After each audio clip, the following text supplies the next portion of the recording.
আওয়ামী লীগের রাজনীতি মিথ্যার উপর দাঁড়িয়ে রাজনীতি করার অভ্যাস।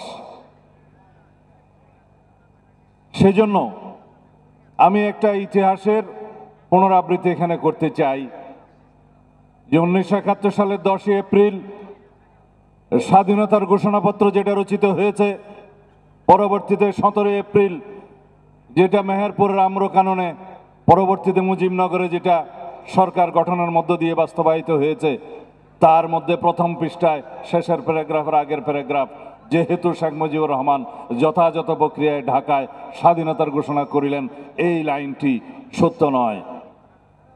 আসল সত্য ঘটনা আগেই বললাম। সুতরাং 1972-এ যারা সংবিধান প্রণয়ন করেছেন এবং যারা তফসিলে জেনে শুনে স্বাধীনতার ঘোষণাপত্র সংযুক্ত করেন নাই, তারা ভালো জানেন কেন করেন নাই। যাই হোক, আমি কোরিলেট করতে চাই এইভাবে, 1971 যেমন শহীদ রাষ্ট্রপতি জিয়াউর রহমানের 1975 সালের 7ই নভেম্বর বাংলাদেশের অরক্ষিত স্বাধীনতাকে রক্ষা করে এই দেশের স্বাধীনতার সার্বভৌমত্বকে অস্তিত্ব দিয়ে বাংলাদেশের অস্তিত্বকে টিকিয়ে রাখার কৃতিত্ব শহীদ রাষ্ট্রপতি জিয়াউর রহমানের।